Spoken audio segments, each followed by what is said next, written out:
Si Mira at Jace ay 5 taon ng kasal at noon silang dalawang tinitingalang mag-asawa. Ngunit isang aksidente ang nagbago ng lahat. Sinabing posibleng mabulag si Mira dahil sa pinsala sa ulo at sa may mga mata nito. Tahimik ang buong bahay. Ngunit sa katahimikang yon, mas lalong naging malinaw sa pandinig ni Mira ang bawat tunog sa paligid. Dinig niya ang mga yabag ng paa ni Jay sa may sala. Lahat iyon ay parang mas lumakas. Simula nang sabihin ng doktor na posibleng mabulag siya. Posible. Isang salitang puno ng takot. Pero para kay Mira, isa rin itong salitang puno ng pagkakataon. Nakahiga siya sa kama, nakapikit, nakaharap sa kisame. Nakabalot ang puting benda sa may noo at bahagyang tumatakip sa gilid ng kanyang mata. Sa mata ng kahit sino, isa siyang babaeng sugatan. Mahina, halos wala nang nakikitang liwanag. Pero sa likod ng nakapikit na mga mata ni Mira, gising na gising ang kanyang isip. May narinig siyang mahina, ngunit pamilyar na boses mula sa sala. Boses yun ni Jace. Can you lower your voice? She might hear you. Mahinang sabi nito, halatang nagpipigil. Napakunot noo si Mira, ngunit nanatili siyang hindi gumagalaw. Dahan-dahan niyang kinontrol ang paghinga, ginawang mabagal at pantay, parang mahimbing na natutulog, ngunit ang kanyang pandinig ay mas alerto pa kesa dati. Isang boses ng babae ang sumagot, mahina, ngunit sapat pa rin para marinig niya. Relax, sabi ng doktor, halos wala na siyang nakikita, di ba? Napakuyom ang kanyang kamao, ngunit hindi siya umimik. Sa halip, mas lalo niyang pinakinggan ang bawat salitang lumalabas sa bibig ng lalaking minsang minahal niya ng buo. Don't underestimate her. Mira is smart. Kahit noon pa. Napangiti si Mira ng mapait. So ngayon mo lang naalala. Ano ba talagang plano mo? Hanggang kailan ka mag-aalaga dyan? Saglit na natahimik si Jace. Narinig ni Mira ang mahinang tunog ng baso na inilapag sa mesa. Kasunod ang buntong hininga. I have to. She's my wife. May diin din ang huling salita. Parang sinasabi yon, hindi lang sa kausap kundi para sa sarili niya. Pero mahal mo ba? Balik ng babae na may halong panunukso. Or naaawa ka lang? Napapikit ng mas mahigpit si Mira. Ramdam niya ang kirot pero mas nangingibabaw ang curiosity. Gusto niyang marinig ang sagot. Kailangan niyang marinig. I don't know. Everything has changed after that incident. Tahimik na tumulo ang luha sa gilid ng mata ni Mira. Mabilis niyang pinunasan gamit ang likod ng kamay. Hindi pwedeng may makakita. Hindi pwedeng may makahalata. Ano ibig mo sabihin? I mean, Huminto si Jace. Tila naghahanap ng tamang salita. parang may pader na sa pagitan namin. Di ko na siya makausap tulad ng dati. Lahat kailangan ko ulitin ipaliwanag, alalayan, nakakapagod. Kaya ka ba may kausap na iba? Tanong ni Mira sa sarili niya. Ngunit hindi niya yun binigkas.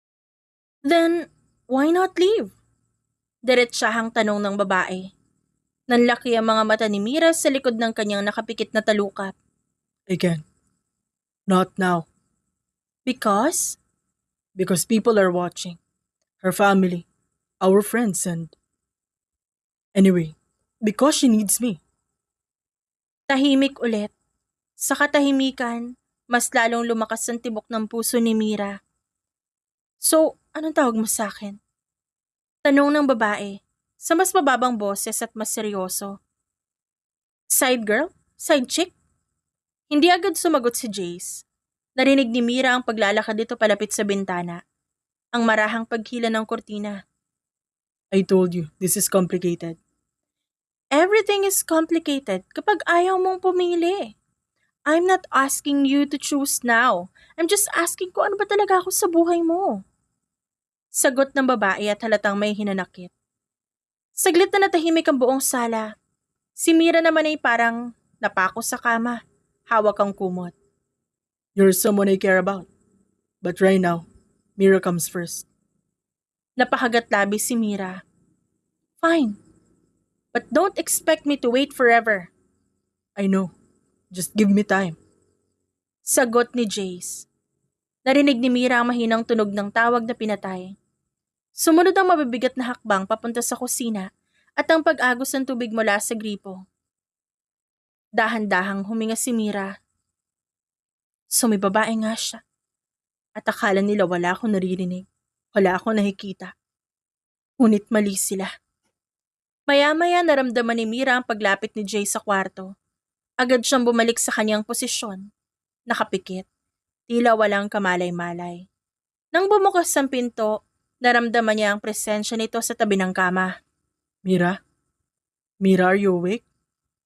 Dahan-dahang iginalaw ni Mira ang ulo, kunwari nahihilo. Chase, ikaw ba yan? Mahina niyang sagot, parang pagod. Oo, sorry nagising ba kita? Hala ko may kausap ka. Narinig ko yung boses mo. Sabi ni Mira na kunwari naguguluhan. Saglit na natahimik si Jace. Ramdam ni Mira ang tensyon. Ang biglang pag-iingat ni Jace sa bawat galaw. Oo. Office call lang, emergency. Okay. Kala ko kasi may iba ka na. What do you mean? Wala. Baka imagination ko lang. Hindi rin kasi ako sure sa mga naririnig ko. Hey, don't think like that.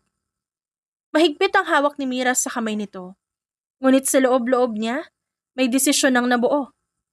Magpapatuloy ako. Magpapatuloy ako na magpanggap. Dahil minsan, kailangan mo magkunwaring bulag para mas makita ang katotohanan. At handa si Mira na malaman ang buong katotohanan yon. Kahit pa masakit, kahit pawasakin ito ang natitira pang bahagi ng kanyang puso. Kinabukasan nagising si Mira sa liwanag na dumadaan sa pagitan ng kortina. Mabagal ang kanyang paghinga. Muling pinikit ni Mira ang mga mata bago pa bumukas ang pinto. Narinig niya ang maingat na yabag ni Jace, papasok ng kwarto. Mira, gising ka na ba? Bahagyang umungol si Mira na kunwari inaantok. Jace, andyan ka ba? Oo, dahan-dahan lang huwag kang gagalaw bigla. I feel weird. Parang may liwanag pero wala akong makita. Pagpapanggap niya, kahit na nakakakita naman siya ng malinaw. Napahinto si Jace. What do you mean? I don't know. Basta everything is still dark. Okay, it's okay. Normal lang yan. Sabi ng doktor, gradual daw. But I'm here. Talaga ba? Tanong ni Mira sa isip niya. Jace, anong oras na? Almost 9. Gusto mo bang uminom muna ng tubig? Tumango si Mira, kahit hindi niya yun kailangan. Narinig niya ang pag-abot ni Jace sa baso. Naramdaman niya ang bawat galaw nito. Ang konting pag-alog ng kamay, ang bahagyang paghinga na parang may iniisip. Here, slowly. Inilapit ni Mira ang kamay. Kunwari nangangapa. Sadya niyang hindi tinutok ng tama. Hinayaan niya magkamali ang hawak. Bumagsak ng konti ang tubig sa kumot. Sorry, hindi ko makita. It's okay. Sagot ni Jace kahit may bahagyang iritasyon sa boses. I'll help you. Inalalayan niya si Mira. Siya mismo ang naglapit ng baso sa labi nito. Tahimik namang uminom ang babae. Ngunit ang mga mata niya nakapikit pa rin. Thank you For what? for staying. We both know na hindi madali ito. Sandaling natahimik si Jace. You're my wife. Of course, I'll stay. Pero kung dumating yung time na mapagod ka, okay lang. I'll understand. Don't say that. Hindi ako mapapagod. Lies. Sound softer kapag bulagang kausap. Sabi ni Mira sa isip. Jace, mahal mo pa ba ako? Narinig ni Mira ang paghinga ng lalaki. Of course. Why would you even ask that? Because I feel useless. Hindi ako makakita, hindi ako makatulong sa'yo. I feel like I'm just a burden. Hindi niya kailangan magpanggap ng luha kasi kusang pumatak na yon. Hey, listen to me. You are not a burden. You're my wife. Hinawakan niya ang mukha ni Mira. Marahang pinunasan ng luha. Ramdam ni Mira ang init ng palad nito, Ngunit ramdam din niya ang pag-aalinlangan. Then why do I feel like you're somewhere else? Parang may part sa'yo na wala dito. You're overthinking. Am I? Kasi kahit bulag ako, ramdam ko. Mira, you just woke up. Don't stress yourself. Answer me honestly. Kapag tuluyan akong hindi makakita, magsistay ka pa rin ba? Matagal bago sumagot si Jace. Yes, I'll stay. Hindi dahil naaawa ka? Hindi. Sagot nito. Hindi dahil obligado ka? Dagdag ni Mira. Asawa kita. Responsibilidad kita. Mas masakit yun kaysa sa inaasahan ni Mira. Responsibilidad. Hindi pagmamahal. Mira, It's okay. I'm just tired. Huminga siyang muli. Nakatalikod kay Jace. Sa likod na nakapikit na mga mata, malinaw niyang nakita ang refleksyon ng katotohanan. Hindi sapat ang manatili dahil lang sa tungkulin. Narinig niya ang buntong hininga ni Jace bago ito tumayo. I'll prepare breakfast. Call me if you need anything. Jace, tawag ni Mira bago pa ito makalabas. Yes? Please don't leave me. Sabi niya, mahina ngunit puno ng takot. Sandaling huminto si Jace sa pintuan. Not going anywhere. Ngunit na magsara ang pinto, alam ni Mira, may mga taong nananatili sa bahay, pero unti-unting umaalis sa puso. Dahan-dahan niyang dinilat ang mga mata. Nakita niya ang liwanag, ang kwarto, at ang sarili niyang refleksyon sa salamin. Magpapatuloy ako sa pagpapanggap. Hanggang malaman ko kung pipiliin niya ako. Hindi dahil bulag ako. Hindi dahil may obligasyon. Kundi dahil mahal niya talaga ako. Inasikaso ni Jace si Mira kahit naiirita na siya. Maya-maya nagpaalam na si Jace. Samantala, nanatiling nakahiga si Mira. Ang pandinig niya, mas gising. Narinig niya ang pagsara ng pinto sa sala. Kasunod na mahinang paglalakad papunta sa terrace. Hindi lumayo si Jace. Doon niya kinuha ang cellphone. Ilang segundo lang may sumagot sa kabilang linya. Hello? Napapikit ng mariin si Mira. Hindi dahil sa sakit, kundi para pigilan ng sariling huminga ng malakas. Love, guess what? Yes, ano? Ba't parang ang saya mo? Confirm. Bulag na talaga siya. Sure ka? Baka naman temporary lang yan, ah. Hindi. Kanina pa. I tested it. Paano? Simple lang. Nagkunwari ako ilalagay yung baso sa kamay niya pero inilayo ko. Wala man lang reaksyon. Nangapa siya. Totally clueless. Aha, so ginawa mo akong eksperimento. Nanggigigil na saad ni Mira sa isip. Grabe. So, you think wala talaga siyang idea? Wala. Zero awareness. Then that makes things easier. Hindi mo na kailangan mag-ingat masyado. Exactly. I can finally breathe. Di ka ba nakakonsensya? Asawa mo pa rin yan. Of course I do. But what choice do I have? Ganito ang sitwasyon. And besides, she doesn't even know. Tahimik na napangiti si Mira. Isang ngiting may halong sakit. So ano plano mo ngayon? Same plan. I'll take care of her, be a good husband, walang maghihinala. And me? Saan ako lulugar? You're my escape. The only place where I can be myself. Careful. Baka mahulog ka sa sarili mong kasinungalingan. She's blind, not a psychic. Still, don't underestimate people like her. Kahit wala siyang makita, may instinct pa rin yan. Trust me. Mira is harmless now.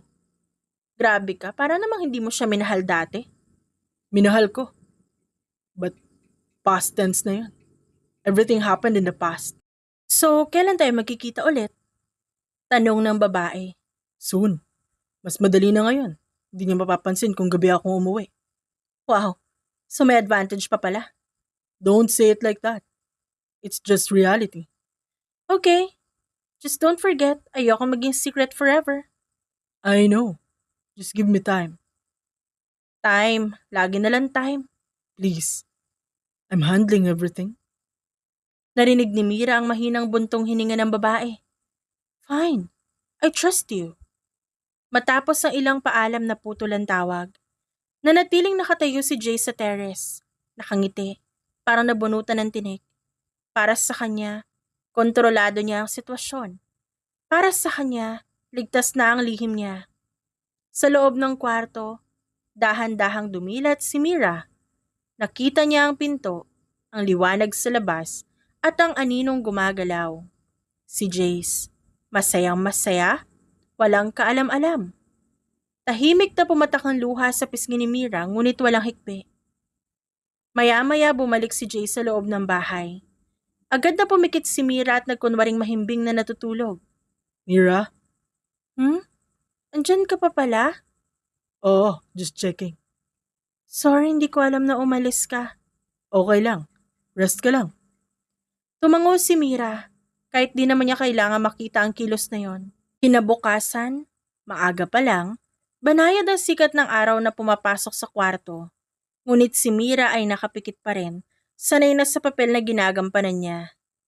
Tahimik ang paligid at hanggang sa marinig niya ang maingat na paggalaw ni Jace. Ang tunog ng zipper ng bag, ang pagkalansing ng susi, at isang mahinang buntong hininga na parang may halong pananabik. Lumapit si Jace sa kama. Mira? Jace, ang aga mo. Yes, kailangan ko umalis today. Umalis? Saan ka pupunta? Out of town. May work thing lang, 2 days siguro. 2 days para kanino? Tanong ni Mira sa isip. Ganun ba? Sino may iwan sa akin? May kasambahay naman. Sa Ate Lorna. Andiyan na siya mamaya. Di ka mag-iisa. Okay, ingat ka. I'll call you, okay? Lumapit pa si Jace at hinalikan siya sa noo. Oo, please do. Ngunit sa halik na yon, wala nang kilig. Maya-maya narinig ni Mira ang pagsara ng pinto. Ang tunog na yon, hindi lang paalam para sa kanya. Yun ang simula ng lahat-lahat. Dahan-dahan siyang dumilat. Malinaw ang lahat. Tahimik ang bahay, ngunit malinaw din ang desisyon sa isip ni Mira. Umupo siya sa kama. Diretso ang likod, parang isang babaeng matagal nang naghihintay ng tamang oras. Kinuha niya ang cellphone sa side table at mabilis na nagdial ng isang numero. Hindi nagtagal may sumagot. Mira? Gulat na boses ng babae sa kabilang linya. Oh my God, kamusta ka na? I heard about the accident. Janelle, I need your help. Agad naging seryoso ang tono ni Janelle. Okay, what's wrong? Can you come over? Now? Of course. I'll be there in an hour. Makalipas ang halos 1 oras, narinig ni Mira ang boses ni Ate Lorna sa may pintuan. Kasunod ang mas pamilyar na yabag ni Janelle. Mira, I'm here. Nagkunwari si Mira na nakaupo sa sofa, hawak ang tungkod na hindi niya naman kailangan. Nakapikit ang kanyang mga mata at bahagyang nakatungo ang ulo. Janelle, ikaw ba yan? Tumahimik si Janelle. Oo. Mira, ba't may tungkod ka? Para hindi ako matumba. Hindi na ako nakakakita. What? I mean, sorry, I didn't know it was that bad. Sit, please. Okay, tell me everything. Janelle, I want an annulment. Parang binuhusan ng malamig na tubig si Janelle sa sinabi ng kaibigan. Wait, what? Biglaan naman yan. Hindi biglaan. Matagal na to. Ngayon lang naging malinaw. Is this because of the accident or because of Jace itself? Because of the truth. Mira, are you sure? Baka naman vulnerable ka lang ngayon. Dahan-dahang tinaas ni Mira ang ulo at pagkatapos ay sa isang iglap dinilat niya ang mga mata. Diretsong tumingin kay Janelle. Nanlaki ang mga mata ng kaibigan niya. Oh my God! You can see! Yeah, and that's the problem. Mira, what the hell? Ba't ka nagpapanggap? Because I needed to know. Kung mahal niya ba talaga ako o responsibilidad lang ang tingin niya sa akin. This is insane. Does he know? No. And he thinks I'm harmless. Men are stupid. That's why I need you. Okay, what exactly do you want? Annulment. As soon as possible. That's not easy, but kind of doable.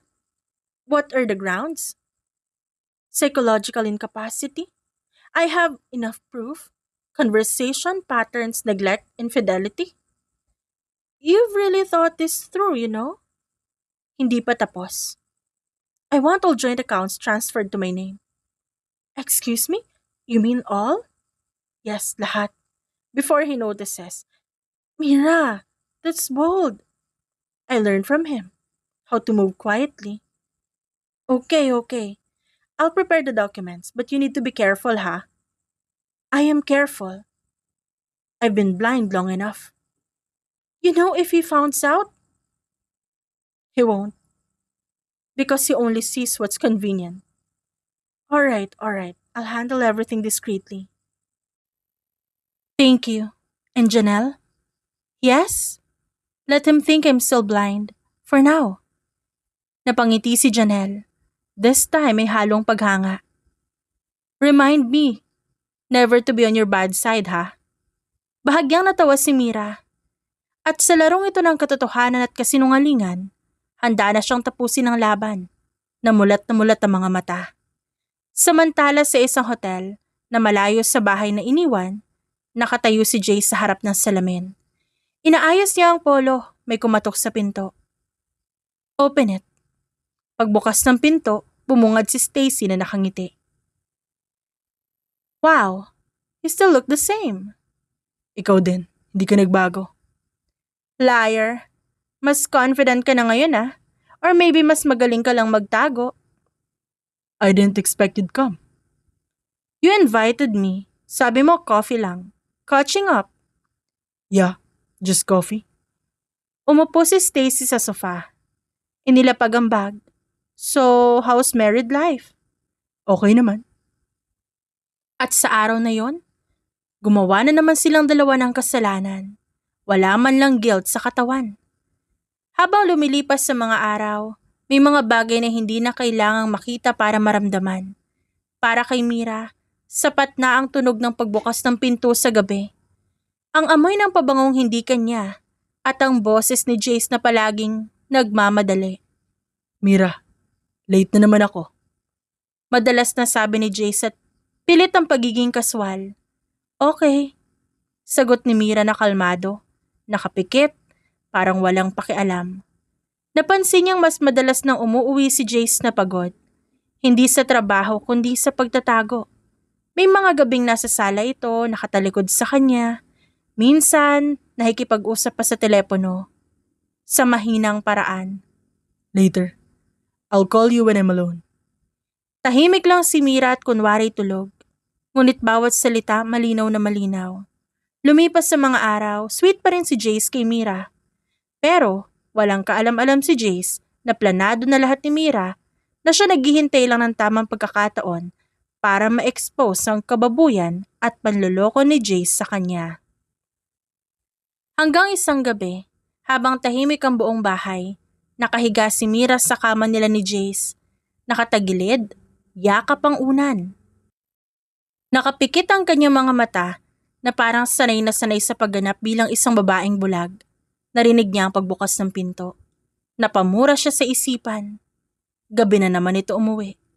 Dahan-dahan ang yabag ng paa ni Jace papasok ng bahay. Tila ba takot na magising si Mira dahil may kasamang babae si Jace. Kumirot ang dibdib ng babae pero nanatili siyang nakapikit. Shh, tahimik ka lang. Mahinang sabi ni Jace pero malinaw sa tenga ni Mira. Sumagot si Stacy ng mahina pero may halong tawa. Relax, Jace. Tulog na yan. Blind ang wife mo, di ba? Narinig niyang sinara ang pinto. May kaluskos ng sapatos na hinuhubad. May tunog ng bote ng alak. Lumapit ang dalawa sa sala. Kita ni Mira mula sa bahagyang bukas na pinto ng kwarto ang refleksyon nila sa salamin sa hallway. Nakita niya kung paano inilapag ni Jace ang kamay niya sa bewang ni Stacy. Miss na miss kita. Sumimangot si Mira. Hindi niya na maalala kung kailan siya sinabihan ni Jace ng mga salitang yon. Talaga? Bakit ang tagal mong hindi nagparamdam? Akala ko ba sabi mo wala na kayo? Complicated. You know her situation. I can't just leave her like that. Wow, so hero ka pala. Staying with your blind wife out of pity? No pity? Not it. Responsibility. Napapikit si Mira ng mahigpit. Gusto niyang sumigaw para sabihing nakikita niya ang mga ito. Pero nanahimik siya. Narinig niya ang paglapit ng dalawa sa isa't isa, ang marahang halikan na naging mas mapusok. Jace, what if she wakes up? She won't. She can't see anything anyway. Besides, kahit gising siya, she wouldn't know. Pinagkakatiwalaan niya ako. Napangiti si Stacy, may halong tuwa at yabang. Poor Mira, if she only knew. Kung alam mo lang din, Stacy. Ani Mira sa isipan. Naglakad ang dalawa papuntang sofa. Umupo sila doon na magkadikit. Kita ni Mira ang bawat galaw, kung paano isinandal ni Stacy ang ulo sa balikat ni Jace. Ang saya mo pala talaga kasama, no? Maingat pa. Sabi ng dalaga. Because I have to be careful. Everything revolves around her condition now. Then leave. I'm here. Hindi pa. Not now. Why? Because people will judge you? Because you look like a bad guy who left his blind wife? Ganun ba? Let's not talk about that tonight. I just want to forget. At doon tuluyang bumigay ang puso ni Mira. Pinanood niya ang mga ito na maghalikan. Hindi niya alam kung gaano katagal ang mga itong nandun. Parang huminto ang oras. Hanggang sa narinig niyang tumayo si Stacy. I should go. Late na. Stay. But sa guest room ka na lang for safety. He really is something. Naglakad sila palayo sa sala. Narinig ni Mira ang pinto ng guest room na nagsara at naiwan siyang natulala at parang namamanhid na. Kinabukasan, maagang nagising si Mira. Hindi dahil nakatulog siya ng maayos, kundi dahil wala na siyang tulog. Lumabas siya ng kwarto, hawak ang tungkod niya at maingat ang hakbang. Good morning! Mahina niyang sabi. Napalingon si Jace. Oh, good morning. Gising ka na pala. Hindi ako makatulog. Parang may kakaiba kagabi. Kakaiba? Ano ibig mong sabihin? Kasi parang may narinig akong mga boses. Boses? Nakita niyang naniga si Jace. Oo, parang babae. Imagination mo lang siguro yon. Alam mo naman, sensitive ang hearing mo ngayon. Tumangulang si Mira na kunwaring nag-iisip. Siguro nga pero amoy pabango din. Hindi yung usual mo. Mas lalong naniga si Jace. Dumaan kasi office mate ko may iniwan na files. Sa ganong oras? Oo, emergency. Okay, I trust you. Pero Jace, pwede ba kitang tanungin ng isang bagay? Sure. Kung sakaling may ginagawa kang ayaw mong malaman ko, sasabihin mo pa rin ba? Why would you ask that? Kasi kahit bulag ako, nararamdaman ko kapag may mali. Nung hapon, sa isang tahimik na cafe, nakaupo si Mira kasama si Janelle. Hawak niya ang cellphone. Malinaw ang video sa screen. Si Stacy at Jace na naghahalikan sa isang event, kuha mula sa anggulong hindi maikakaila. Are you sure? Once this go out? Yes. Release it anonymously. Makalipas ang ilang oras, sumabog ang social media. Sa opisina ng management ni Stacy kaguluhan ang sumunod. Ano to? Sir, hindi ko alam. Old video yan. Isang malakas na sampal ang umalingaw-ngaw sa silid. Your image is everything. Sinira mo ang brand. Napaupo si Stacy, nanginginig at hawak ang pisngi. This isn't fair. Fair. You destroyed yourself. Samantala si Jace, nasa sariling opisina, pawis na pawis habang hawak ang cellphone. Sunod-sunod ang tawag, PR team, investors, lawyers. Cancel all appearances until further notice. Sabi ng assistant. Napatitig si Jay sa screen. Isang pangalan lang ang nasa isip niya. Does she know? Tanong niya sa sarili na halos pabulong. Tahimik ang bahay. Hapon yon nang umuwi si Jace. Pagbukas niya ng pinto, nadatnan niya si Mira sa sala. Nakaupo ng diretsyo, walang tungkod, walang benda at walang takip sa mata at nakatingin sa kanya. Doon ang laki ang mga mata ni Jace. Mira, bakit? Ba't ka nakatingin sa akin? Tumayo si Mira. Walang galit sa muka, walang luha. Matagal na ako nakakakita at hindi ako bulag. Nagpanggap lang ako. What? Hindi pwede. Of course, pwede. You mean all this time? Yes. Narinig ko lahat, nakita ko at inintindi ko. Bakit hindi mo sinabi? Bakit mo ako hinayaang? Bakit? Kasi gusto ko malaman kung paano mo ako tratuhin kapag akala mo wala na akong alam at wala akong silbi. Kapag alam mo wala akong laban. At alam mo kung ano nakita ko? Hindi pagmamahal, kundi convenience, kasinungalingan at pagtataksil mo. Mira, please.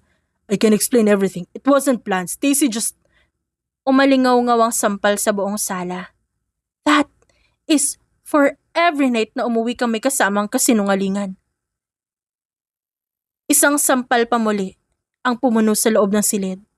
And that is for kissing another woman in the house I thought I was safe. Hindi ko alam na ganito ka. Strong? Tumalikod siya saglit, kinuha ang brown envelope mula sa mesa. Bumalik siya sa harap ni Jace at marahang binagsak ang sobre sa dibdib nito. That's annulment papers. Prepared, filed, and ready. Annulment. Mira, please wag ganito. Why not? Ganito ka naman sa akin, di ba? Walang awa. Binuksan ni Jace ang sobre. Nanginginig ang kamay habang binabasa ang laman ng papeles. Psychological incapacity. You're destroying me. No, I'm telling the truth.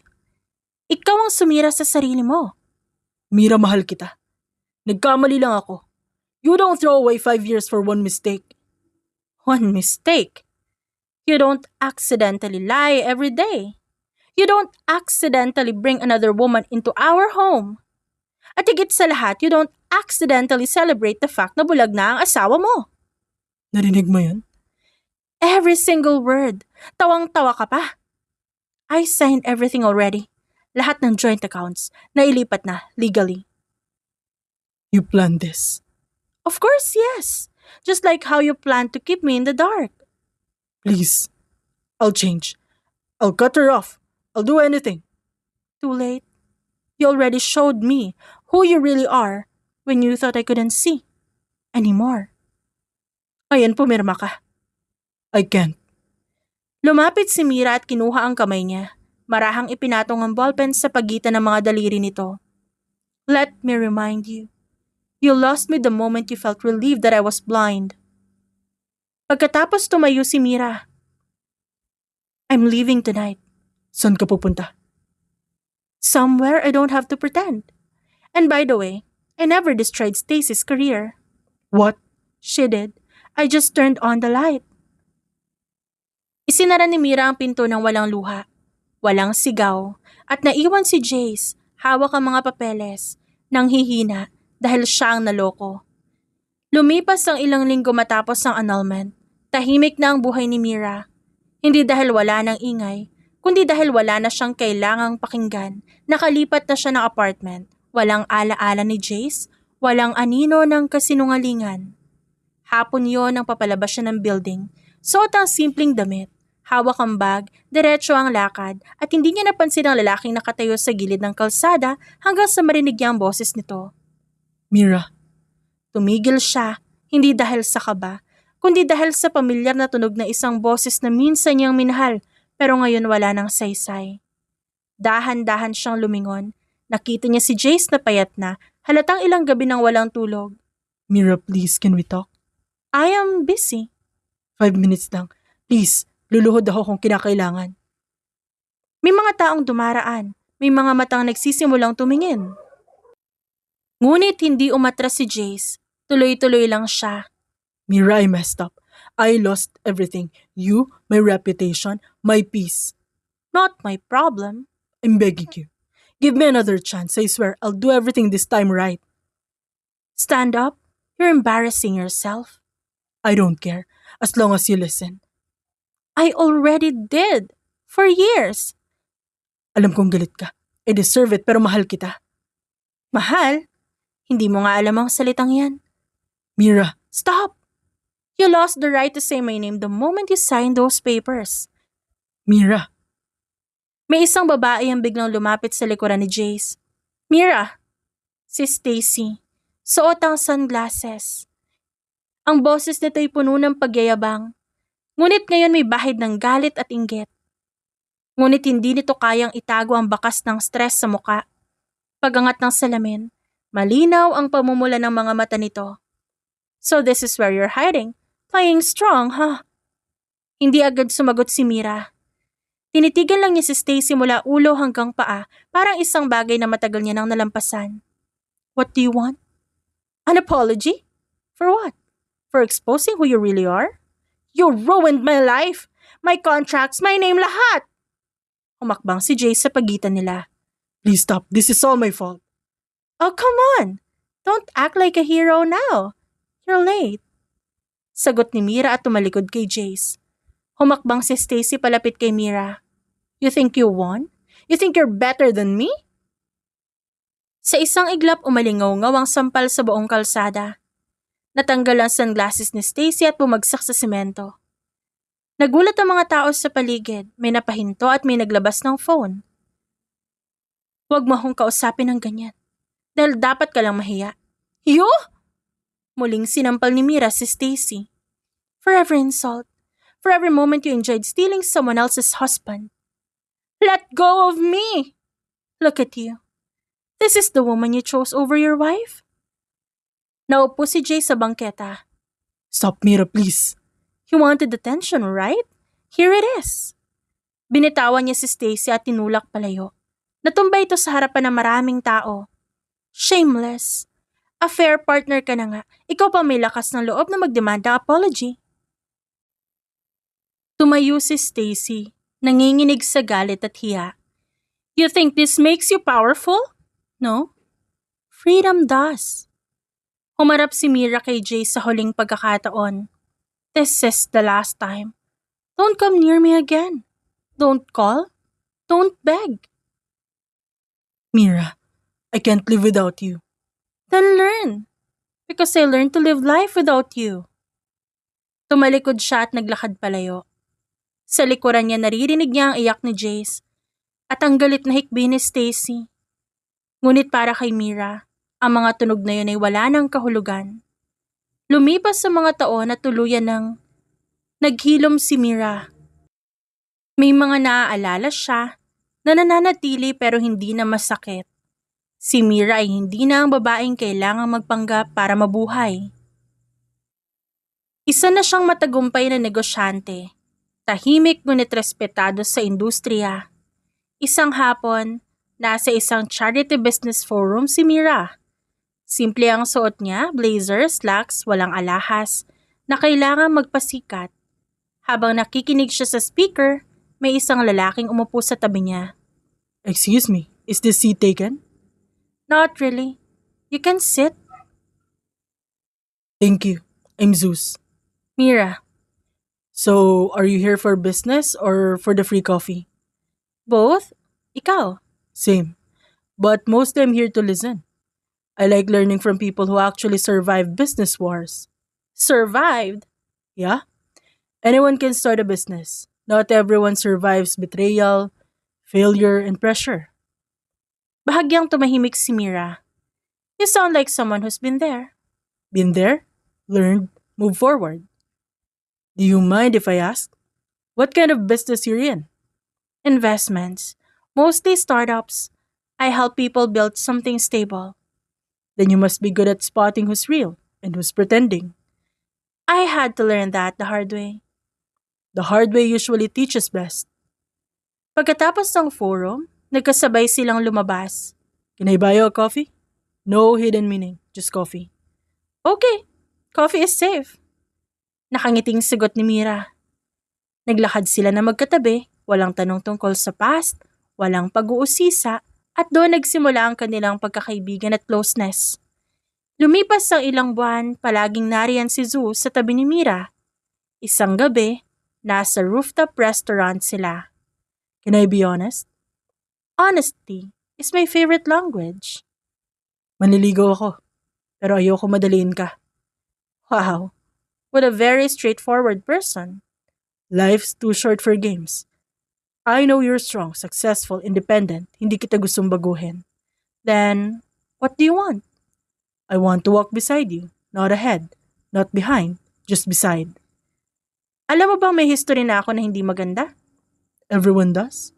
I'm not here to fix you. I'm here to know more about you. Paano kung minsan takot pa rin ako? Takot magtiwala ulit. Then I'll be patient. Hindi kita mamahalin para takasan mo ang takot. Mamahalin kita habang natututo kang wag na matakot. You're different. Honestly, hindi. I'm just honest. Do you want to know what I like about you? You can tell me. Ano yun? Is that you don't need me. And yet, you still choose to be here. At alam mo kung anong gusto ko sa'yo? You don't love me because I'm broken. You love me because I'm whole. Exactly. Inilapag ni Zeus ang maliit na kahon sa mesa. Hindi yun sing-sing. Isang simpleng bracelet. No pressure. Hindi to promise or whatever. Reminder lang na may taong handang maghintay. Zeus, hindi ko kayang ibalik ang mga taon na nasayang ko. Good, because I'm not asking for the past. I'm asking for now. At sa gabing yon sa ilalim ng mga ilaw ng lunsod, napagtanto ni Mira ang isang katotohanan. Hindi lahat ng lalaki ay parehas ng dati niyang buhay. Sa bagong yugto ng buhay niya, hindi na siya nagpapanggap na bulag at sa wakas, nakikita niya mga intensyon ng mga tao sa kanya. Lalo na ang lalaking ito, lalo na si Zeus. Mahal siya nito ng sobra. Kinabukasan, tahimik ang umaga. Nakaupo si Mira sa tabi ng bintana, may hawak na kape, habang binabasa ang ilang dokumento sa tablet hanggang sa may umupo sa harap niya. Good morning. Oh Zeus, wala ka bang meeting? Meron. Pero mas importante to. Coffee. Already ordered. I know your usual. Ikaw nagiging creepy ka na Oh no, I'm just being observant. Parte ng paliligaw. So official ka na talagang nanliligaw niyan. Official? With consent. From you. Good answer. Can I ask you something? It depends. Is it a hard question? Simple lang. What makes you smile without trying? Mornings like this. I like that. Gusto ko maging parte ng umagang ganyan. Zeus, thanks. May plano ka ba mamaya? Work, always work. Then allow me to steal you for 1 hour. Lunch, may treat. Wow, you're giving me a manliligaw card ha? Oo naman, reusable. Walang expiration. Okay, I'm gonna give you my 1 hour. Alam mo, I admire how you walk. Paano naman? Para alam mo kung saan ka pupunta. Even when you're not sure. Years of pretending taught me how to stand straight. You don't have to pretend with me. Alam ni Mira yon. At yun ang nakakatakot. Pero maganda sa pakiramdam. Zeus, what if I choose not to love again? Then I'll still be here as your friend. Your safe place. Hindi ka ba masasaktan? Maybe. But I'd rather risk a little pain than live with regret. Nagpatuloy lang sila sa paglalakad. Can I hold your hand? Okay. At sa sandaling yon, alam ni Mira ang panliligaw na ganon, walang takot, walang duda, ay mas matamis kesa sa lahat ng pagmamahal na kinailangan niyang ipaglaban noon. 4 na taon ang lumipas. Mga taong hindi minadali pero mas nagpatatag sa relasyon nila ni Zeus. At yes, mag-asawa na sila. Kinasal na silang dalawa. Sa isang maluwang, ngunit simple at eleganteng bahay, nagising si Mira. Zeus? Good morning, beautiful. Huwag ka muna lalabas, surprise to. Everyday may surprise ka, hindi ka ba napapagod? Of course not. Kasi ikaw ang reward. Lumabas pa rin si Mira, naka-loose shirt, ang buhok ay nakapusod, naabutan niya si Zeus na nakasuot ng apron habang nagluluto. Wow! Successful businessman by day, house boyfriend by morning? Multitasking. Isa yun sa mga minahal mo sa akin, di ba? Isa lang? I have so many things I love about you. Lumapit si Zeus at hinalikan ng noo ni Mira. Good morning kiss? That's a required. Required by whom? By me. Your official boyfriend of 4 years. And now a husband. Ang bilis, no? Tagal na nga eh. Pero worth it. May meeting ka ba today? Later. But I'm not rushing. I like mornings like this.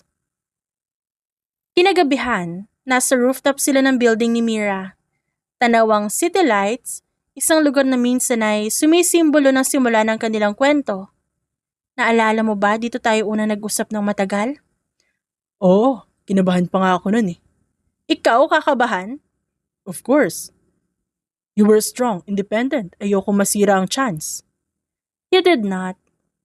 Zeus, alam mo bang hindi na ako takot magmahal? Because you told me everything that I need to listen about it. Ngayon, I love with peace. Best kind of love. Yung hindi ka kinakabahan kung may mawawala. Salamat ha, sa patience, sa consistency, sa hindi mo pag-alis kahit mahirap ako mahalin minsan. Hindi ka mahirap mahalin. Natakot ka lang and that's normal. After lahat ng pinagdaanan mo, maintindihan ko yon. At sa ilalim ng ilaw ng lungsod, pinatunayan ng 4 na taon na pag-ibig na nagsimula sa katotohanan, tumatagal. Hindi dahil perpekto ang dalawang tao, kundi dahil pinipili nilang maging totoo araw-araw. Weeks later, maagang gumising si Mira sa tunog ng notification sa phone niya. May mensahe mula kay Zeus. Napataas ang kilay ni Mira. Buong araw hindi siya mapakali nang sabihan siya nitong magsuot ng something comfortable tonight. Sanay na siya sa mga surprises ni Zeus, pero may kakaibang kaba, hindi takot kundi excitement. Pagsapit ng gabi, sinundo siya ni Zeus. Simple lang ang suot nito at may ngiting matagal niya ng minahal. Saan ba tayo pupunta? Somewhere familiar? Somewhere honest. Just trust me. Lagi naman ako nagtitiwala sa'yo eh. Huminto ang kotse sa isang lugar na agad niyang nakilala. Ang rooftop kung saan madalas sila mag-usap, magplano at manahimik, pero iba ang itsura nito ngayon. May maliit na ilaw, candles at tahimik na violin music. May reservation ka pala? Hindi ba overkill to? Walang crowd, walang camera, walang tao kundi silang dalawa lang. For the woman I love? Never. Mira, do you remember when you told me you love with peace now? I stayed because I wanted to protect that peace and not disturb it. You did. May gusto pa akong sabihin. Sige, I'm listening. Do you know that the first time I met you, I already knew you were different? Because I looked scary? Because you were so real.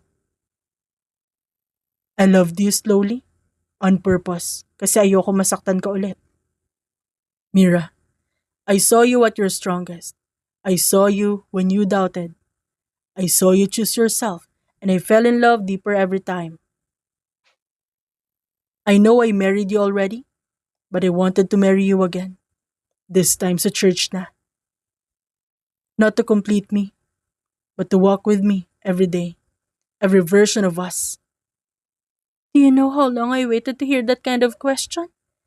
Akala ko noon sa totoo lang sapat na magpakasal tayo sa West. But I really wanted to get married in church. I waited 4 years to ask it the right way. Yes, of course, I will marry you again, Zeus. Engaged ka na ulit. Tumawa lang si Mira pero may luha pa rin sa mga mata. Sa wakas. Alam mo, akala ko dati, kailangan ko magpanggap para makita ang katotohanan. Ngayon, nakikita ko na ng malinaw at ikaw ang pinili ko. Pagkatapos, hindi pa rin makapaniwala si Mira habang tinitignan ng singsing sa daliri niya. Ibang-iba ito kesa sa naunang singsing na binigay sa kanya ni Zeus. Engaged na tayo ulit. Yes, as in legit. Hindi pa naginip. Ikakasal na tayo sa church. Saan mo gustong ikasal? I think beach? Yeah, somewhere quiet. Yung marinig mo yung alon habang nagwa-vows tayo. Napangiti si Mira. Bahagyang namumula ang mata. That sounds peaceful. Just like you. Zeus, paano kung matakot ako ulit?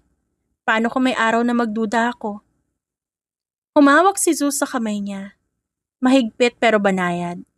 Then we talk. Hindi ka nag-iisa. Hindi mo kailangan maging strong palagi. Lumunok si Mira. Hindi ka mapapagod? Hindi. Ang unfair mo. Fair ako and honest.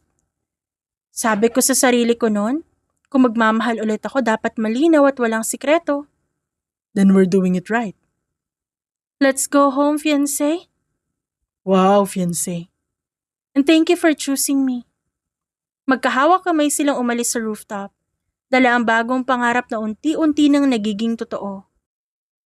Lumipas sa mga buwan na pagpaplano nilang dalawa. Sa wakas dumating rin ang pinakahihintay nila, ang kasal. Tahimik ang umaga. Plano nila sa beach ang kasal pero inuna nila ang simbahan bago naging venue na lang ang napili nilang beach. Masayang masaya si Mira habang ipinagdiriwang ang kanilang kasal sa simbahan. Mira, I promise to choose you kahit sa mga araw na tahimik ka. Kahit sa mga araw na hindi mo alam kung saan ka pupunta. I will not rush you. I will walk with you. Zeus, I promise to be honest. Kahit mahirap minsan, kahit masakit, I will not hide anything from you. I choose you, not because I need saving, but because I found home. You may now kiss the bride. Humalik si Zeus sa noo ni Mira bago ibinaba ang kanyang halik sa labi ng asawa. Kinagabihan, nasa beach house na sila. Bukas ang bintana, pumapasok ang tunog ng alon. Nakaupo si Mira sa gilid ng kama. Misis mo na ako ulit. Still sounds unreal. Thank you Para saan? Sa paghihintay. Worth it. Alam mo, kala ko ang kasal katapusan ng takot. Hindi naman mawawala ang takot kahit kailan. Pero ngayon hindi na ako ulit nag-iisa. You will never be? Months later, naging maayos ang buhay mag-asawa nila. Mas tumibay pa araw-araw, hanggang sa may hindi sila inaasahang dumating. Tahimik ang umaga, sa kusina. Nakaupo si Mira sa mesa, hawak ang maliit na pregnancy stick. Nanginginig ang kamay niya hindi dahil sa lamig, kundi dahil sa takot at saya na magkahalong hindi niya maipaliwanag. 2 lines. Okay. Bulong niya sa sarili para pakalmahin ang kanyang puso. Mira, I bought the crackers you like. Yung di maalat masyado. Napatingin si Mira kay Zeus. Nag-aalala ang mukha nito kaya lumapit na si Zeus sa asawa. Hey, you okay? Hindi agad nagsalita si Zeus nang inabot ni Mira ang stick sa kanya.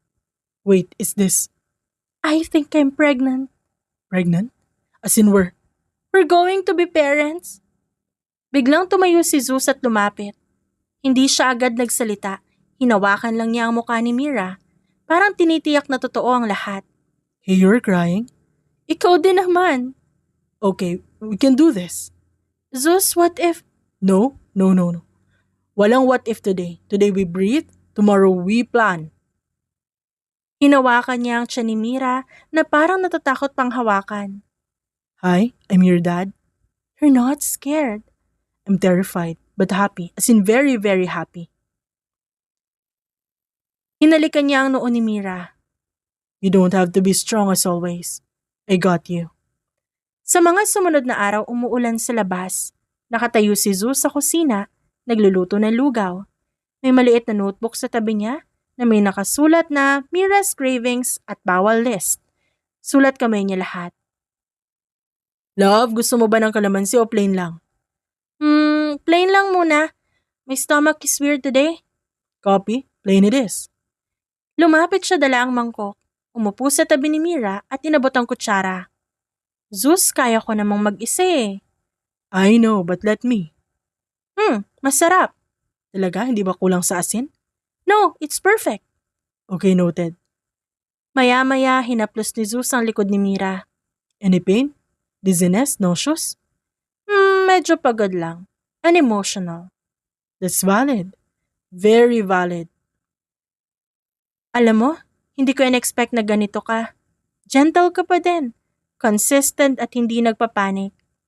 Because you're carrying enough already. Kinabukasan, nasa klinik sila at hawak ni Zeus ang bag ni Mira, ang tubig at ang jacket at ang lahat. Relax, I'm here. Paglabas ng nurse, ngumiti ito. Everything looks good. Napahawak si Zeus sa dibdib. Thank you. Sa gabi nasa kama sila. Nakahiga si Mira, ulo sa dibdib ni Zeus at hinahaplos nito ang buhok niya.